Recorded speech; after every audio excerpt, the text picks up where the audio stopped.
Hello dear students, welcome all of you at Meenakshi e-tutor।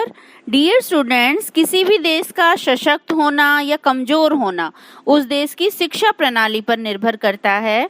अगर कोई देश चाहता है कि उसका जो राष्ट्र है वो प्रगति करे और उत्थान करे, तो उस देश के नागरिकों को सुव्यवस्थित शिक्षा उसे प्रदान करनी पड़ेगी। लेकिन आज जब हम अपनी एजुकेशन सिस्टम को देखते हैं और उसमें गुणात्मक यानी कि क्वालिटी लेवल को सुधारने की बात करते हैं, तो हमारा ध्यान हमारे जो प्राइमरी लेवल के स्कूल हैं उनकी तरफ जाता है। और वहाँ हम देखते हैं कि वहाँ ना तो अच्छी बिल्डिंग है, ना ही अच्छा इंफ्रास्ट्रक्चर है। और इमारत की जब हम बात करते हैं तो वहाँ सिर्फ कमरे ही हैं, और वो कमरे भी ऐसे जो असुरक्षित हैं। बरसात के दिनों में बंद कर दिए जाते हैं जब उनकी ज़रूरत होती है।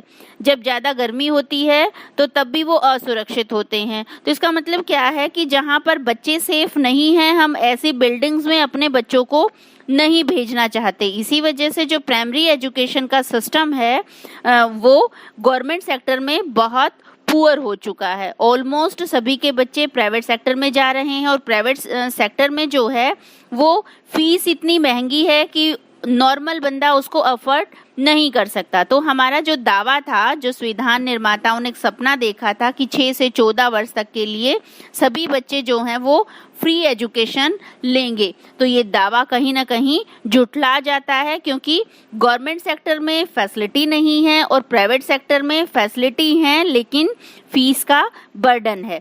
तो इसी पूरी प्रॉब्लम का सॉल्यूशन करने के लिए गवर्नमेंट ने एक पॉलिसी चलाई, जिस पॉलिसी की आज हम चर्चा करेंगे। वो पॉलिसी है ऑपरेशन ब्लैक बोर्ड। एक्चुअली 1986 में जो न्यू एजुकेशन पॉलिसी बनी थी उसमें इस शब्द का इस्तेमाल हुआ था, ऑपरेशन ब्लैक बोर्ड। ये एक सिंबॉलिक शब्द है, सिंबॉलिक वर्ड है ऑपरेशन ब्लैक बोर्ड। यहाँ बेसिकली ऑपरेशन का मतलब क्या है? An activity that is plan to achieve something. हम एजुकेशन सिस्टम से इसको जोड़कर देखते हैं तो इसका मतलब क्या है? To provide minimum facility in primary school. हम कह सकते हैं कि स्कूलों को कुछ मिनिमम फंड दिया जाता था, जिसके थ्रू वो अपनी जो नेसेसरी मटेरियल्स हैं टीचिंग के रिक्वायर्ड, वो उसको खरीद सकते हैं।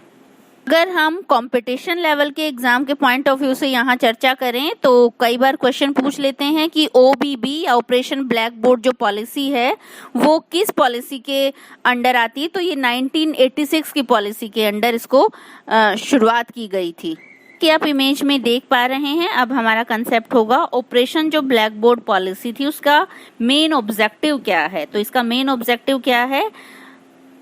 प्राइमरी स्कूल में विशेषकर जो इंफ्रास्ट्रक्चर है उसको अपडेट करना या इम्प्रूव करना, उसकी कंडीशन को सुधारना, और जो लर्निंग कंटेंट है या लर्निंग मटेरियल है उसकी अवेलेबिलिटी करवाना।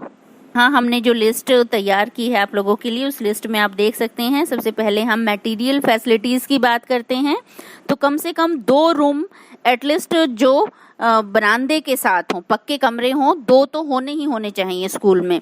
और बॉयज़ और गर्ल्स के लिए अलग अलग टॉयलेट होने चाहिए। स्कूल में जो 4 दीवारी है वो होनी चाहिए। क्लास में ब्लैक बोर्ड होने चाहिए, चौक होने चाहिए, और हर स्कूल के लिए एक बेल का प्रबंध होना चाहिए। स्कूल में कम से कम 2 अध्यापक होने चाहिए, जिसमें से एक महिला अध्यापक होने चाहिए, एक लेडी टीचर होनी चाहिए। ये हम प्राइमरी लेवल की बात कर रहे हैं। और जो क्लासरूम है उसको अट्रैक्टिव बनाना है। दूसरा, ऑपरेशन ब्लैक बोर्ड जो पॉलिसी है उसमें एम्फेसिस किया गया है किस पे? Quality of education through child centred and activity based learning. और ये कब पॉसिबल है? जब लर्निंग इक्विपमेंट्स भी हमारे पास अच्छी क्वालिटी के होंगे। तो लर्निंग इक्विपमेंट्स में कौन कौन सी चीजें शामिल हो सकती हैं? जैसे यहाँ लिस्ट में देख सकते हैं, classroom teaching material, teachers tool, sports goods, toys, science और मैथ की किट्स होनी चाहिए। इसके अलावा ऑडियो डिवाइसेस होने चाहिए, स्मॉल टूल किट्स होनी चाहिए, books for library, black board, furniture, S box. इसके अलावा म्यूजिकल इंस्ट्रूमेंट लाइक तबला, ढोलक, और डिस्ट्रिक्ट और स्टेट लेवल के मैप भी होने चाहिए। तो इन सभी चीज़ों को देखते हुए हम कह सकते हैं कि एक ऐसा ऑपरेशन था जिसे लागू करना बहुत अनिवार्य था। और अगर हम इसे पूरी सफलता के साथ लागू करते तो शायद हम अपने एजुकेशन सिस्टम को तो इम्प्रूव कर सकते थे, साथ ही साथ जो प्रॉब्लम्स हैं हमारी वेस्टेज और स्टैग्नेशन की उसको भी रिमूव कर सकते थे और यूनिवर्सल एजुकेशन का जो सपन हमारे संविधान निर्माताओं ने देखा था उसको पूरा करना संभव हो जाता। आज के लिए इतना ही। Thank you.